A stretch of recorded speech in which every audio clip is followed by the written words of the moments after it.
Nous prenons la route de Bansko, ville de montagne, la plus importante station de sport d'hiver en Bulgarie.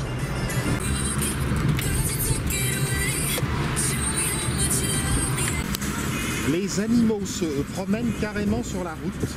Il y a une brebis qui a traversé le massif du Vitosha, où nous étions hier.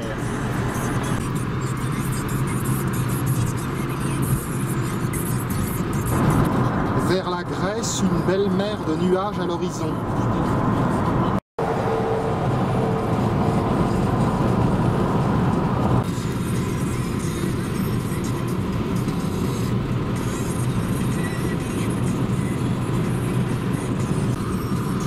Le massif du Rila nous apparaît comme l'autre jour.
Blagoevgrad.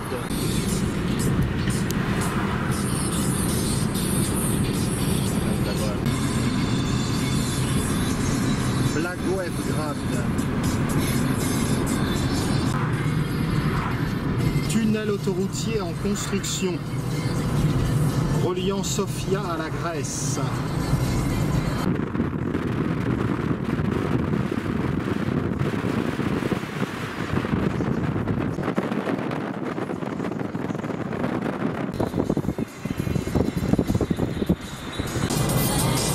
Simitli.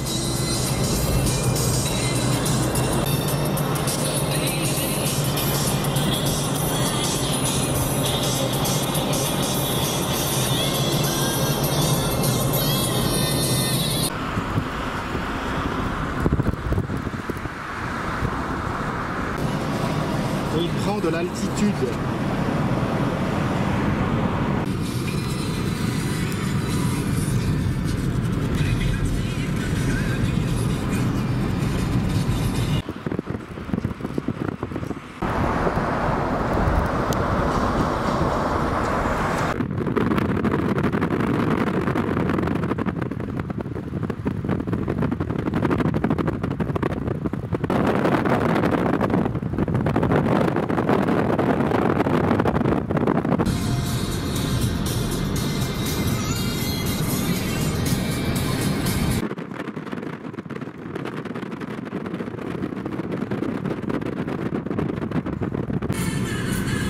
À 5 minutes de Bansko.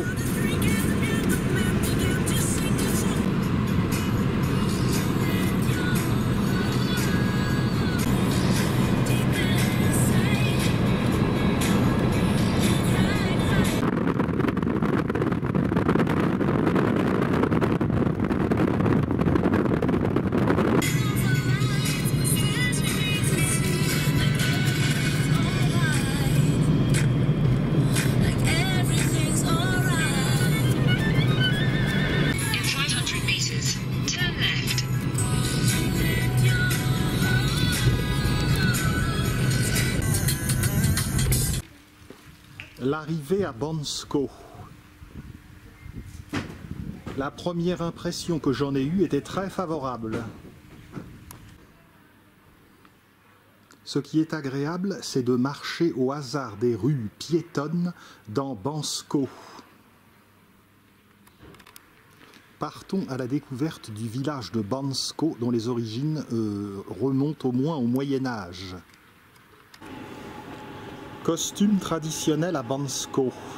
Mon ami bulgare me dit qu'il y a un patois qui est parlé ici, qu'il ne reconnaît pas toujours facilement.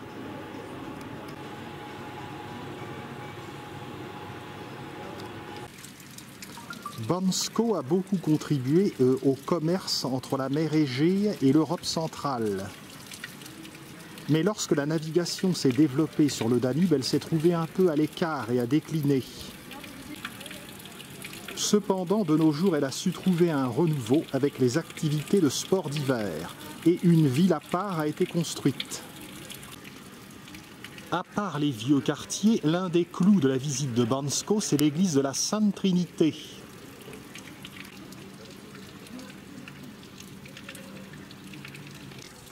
L'église de la Sainte Trinité comporte un ravissant petit jardinet.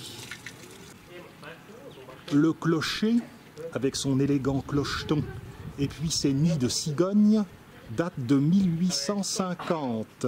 Clocher de pierre, œuvre de Gligor Blagoev-Doyouf. 1850 est donc postérieur de 15 ans au reste de l'édifice, 1835. L'église est entourée par un mur de pierre.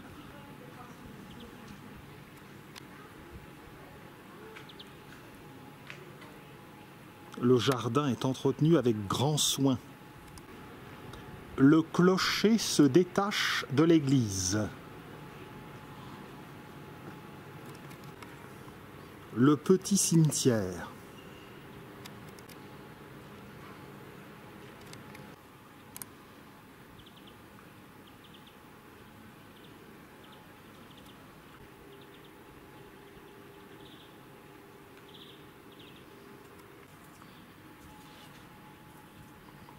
Pour accéder au clocher.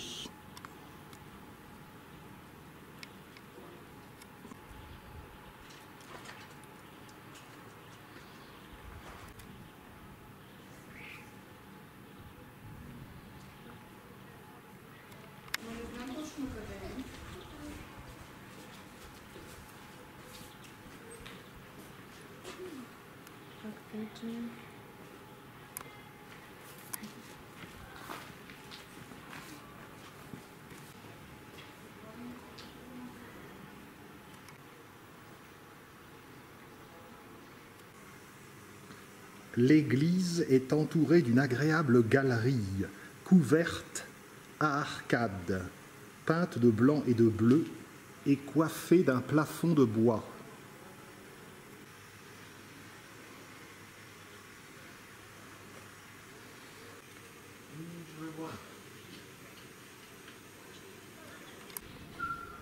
Mon ami bulgare me dit que je vais recevoir un syndrome de Stendhal en voyant l'intérieur de l'édifice. A-t-il menti? Vérifions. Hélas, vous en serez pour vos frais. Il y avait des gardes-chiourmes à l'entrée qui nous ont empêchés de filmer. C'est vraiment dommage que vous n'ayez pas le droit de voir l'intérieur, car l'iconostase sculptée dans des noisetiers est de toute beauté, ainsi que la chair délicatement peinte. C'est souvent le problème en Bulgarie, c'est que, mis à part le monastère de Batchkovo que j'avais vu l'année dernière, on n'a pas le droit de filmer les intérieurs.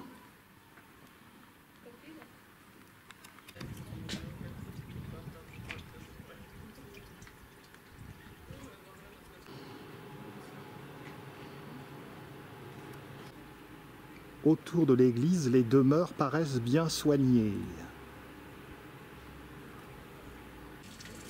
Je suis un peu déçu de ne pas avoir une seule image de cette merveille. Allez, consolons-nous et explorons un petit peu le village. En sortant de l'église, nous marquons une petite pause sur la très belle place de la Renaissance nationale, place Veraždanie.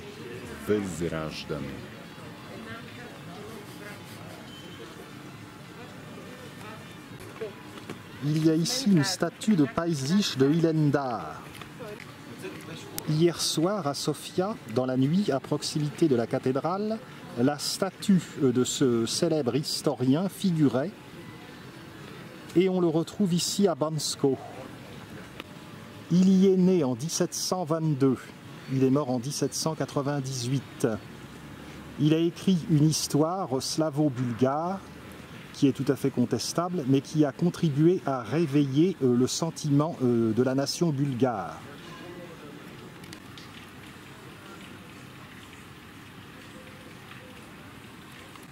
L'intérêt de la visite à Bansko, c'est de flâner. Nous n'allons pas nous en priver.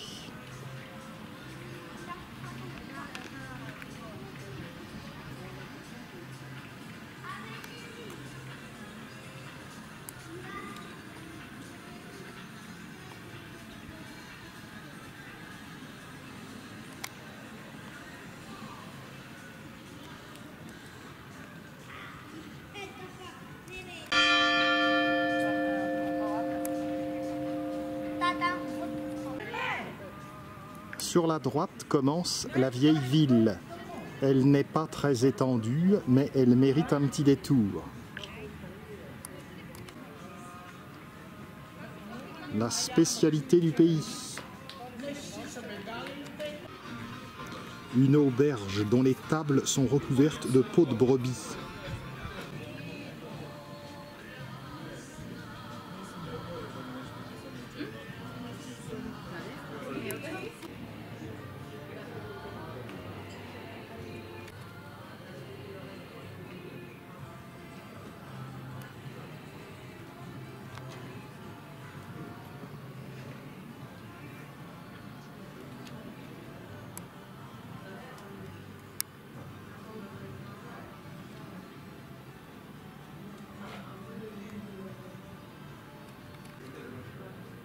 Des mots qu'on comprend.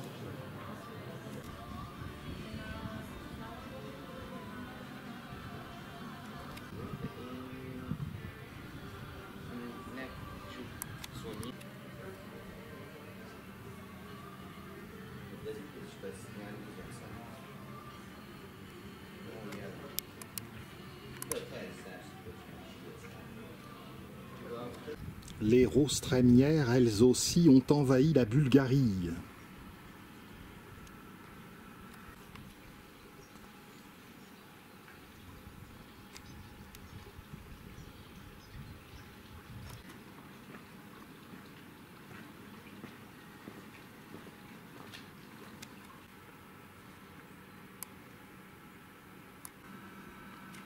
Qu'il est doux de ne pas entendre le bruit des voitures, comme quand on visite Sofia.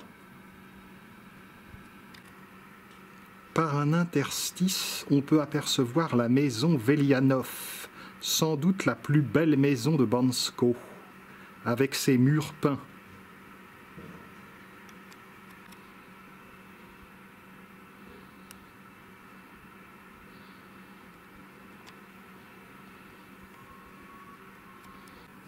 On joue de malchance, puisque la maison Velianov est fermée le dimanche.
L'ambiance tranquille de ce vieux village me marque profondément.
Le musée des icônes, figurez-vous, fermé le dimanche.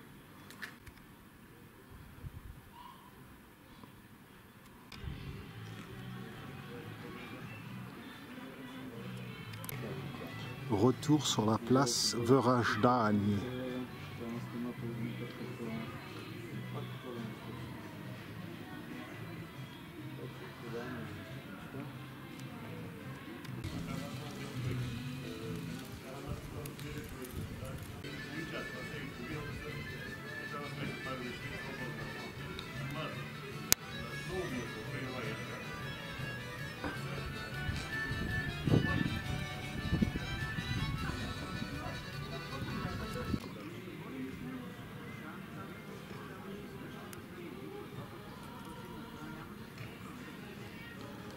Neno s'est fait harponner par un marchand de souvenirs.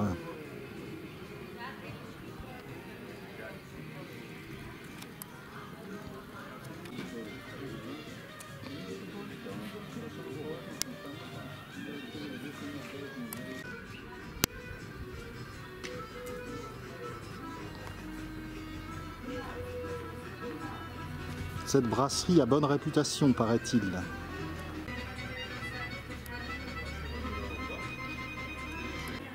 Le marchand de souvenirs a déclaré qu'en été, d'habitude, il y a beaucoup plus de monde. Mais crise du Covid-19 oblige, évidemment, Bansko a été un peu déserté.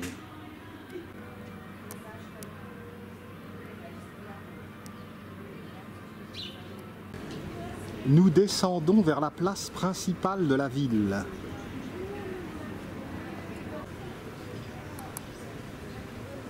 Voilà une sculpture un peu originale, quoique dans des formes très classiques. La place principale est la place Nicolas Vaptsarov. Nicolas Vaptsarov était un poète né à Bansko. Elle a l'air fermée. Voilà la maison de Nicolas Vaptsarov.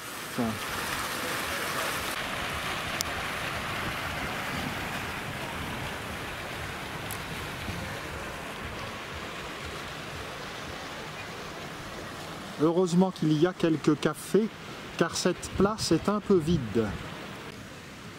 La statue du poète, 1909-1942, Nicolas Vaptsarov.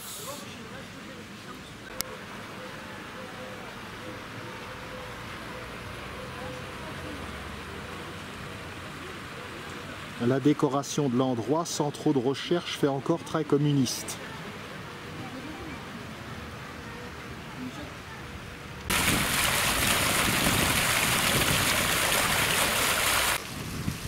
le drapeau de l'Union européenne, le drapeau de la Bulgarie et le drapeau de la ville de Bansko.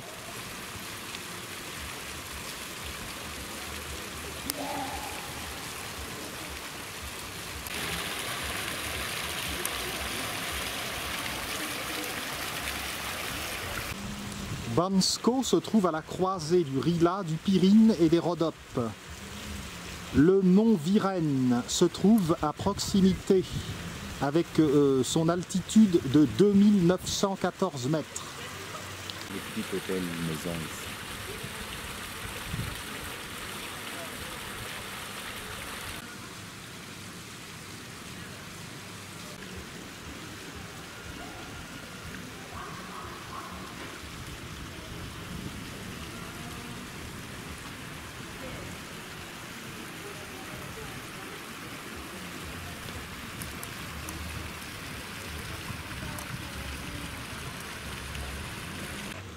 La salle des fêtes de la petite ville, qui porte le nom justement de Nicolas Saptsarov. Vaptsarov.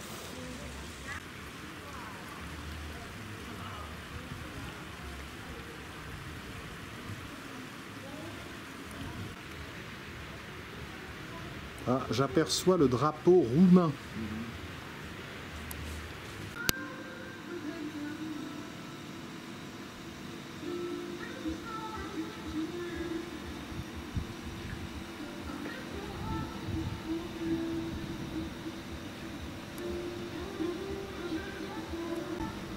Très très belle maison ancienne.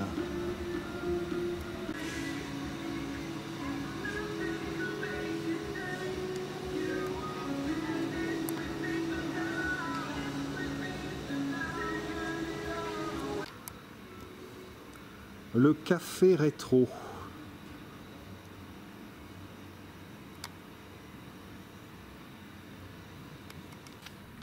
Nous remontons la rue Pirine, qui est l'une des principales rues piétonnes de la ville. Mechana brasserie.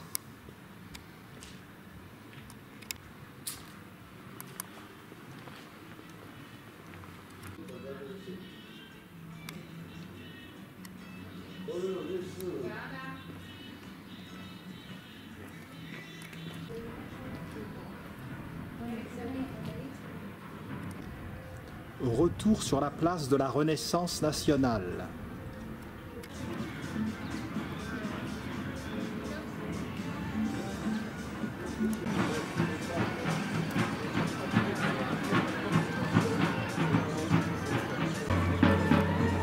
Une cérémonie de mariage à Bansko.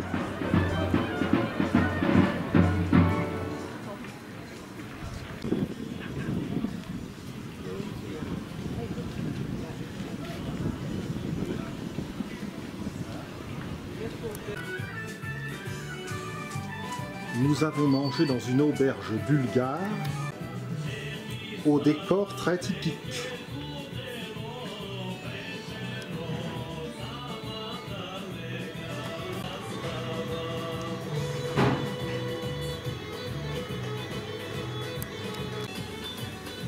Je pensais que ça ne se faisait qu'en Roumanie. Dracula sévirait-il également en Bulgarie? Neno me propose d'aller voir le plus vieil arbre de Bulgarie. J'ai vraiment un vif regret de n'avoir pu filmer cet intérieur. Si l'église de la Sainte Trinité a ses proportions, alors que d'habitude elles sont plutôt enterrées, elles étaient enterrées à l'époque de l'Empire ottoman, c'est tout simplement parce qu'il y a eu un accord entre le sultan et puis le maire de la ville. En fait, la construction a été approuvée à partir du moment où on acceptait de mettre au niveau de l'entrée de l'église une croix et 2 croissants.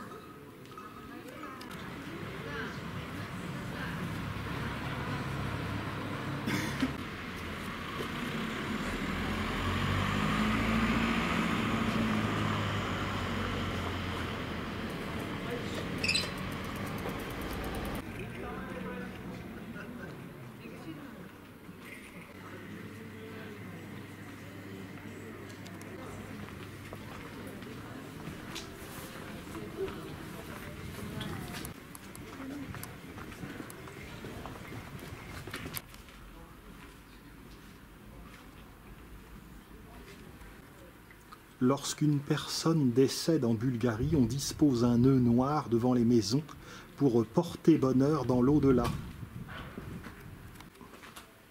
Là, c'est comme chez nous, c'est pour porter bonheur dans la maison.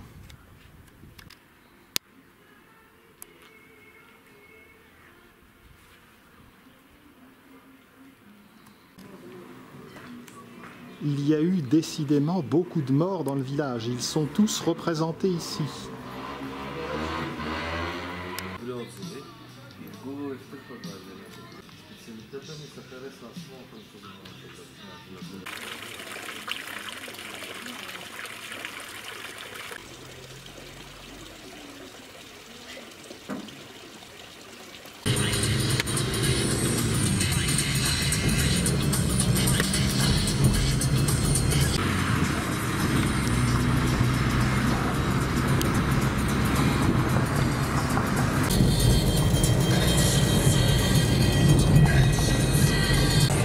La ville nouvelle.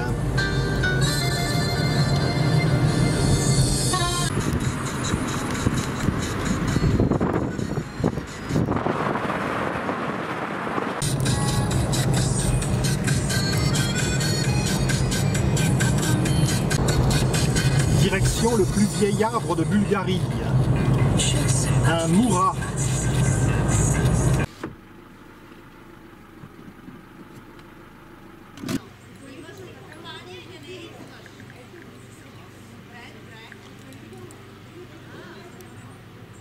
Il est temps de se dépêcher, si nous voulons voir cet arbre. Pour tous ceux qui s'intéressent à la botanique, mais en connaissant le cyrillique. L'arbre le plus vieux de Bulgarie est un pin.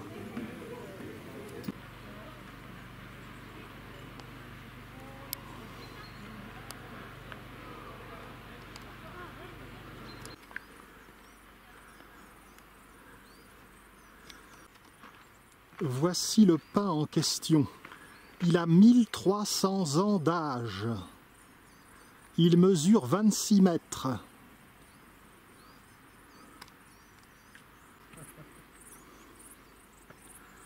Il n'y a que Neno pour m'entraîner voir des trucs pareils. Mon pauvre cœur. Manifestement, ici, il n'est pas question du pin, mais des Edelweiss. Depuis qu'il a vu le chêne d'Allouville-Bellefosse en Seine-Maritime, on ne l'arrête plus avec les vieux arbres. Il se porte bien pour 1300 ans.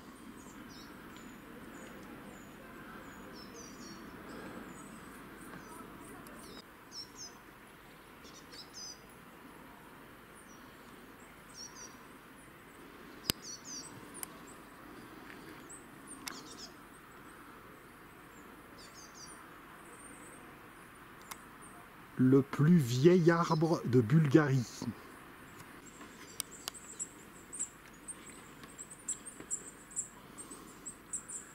Je n'ai pas encore la peau aussi tannée.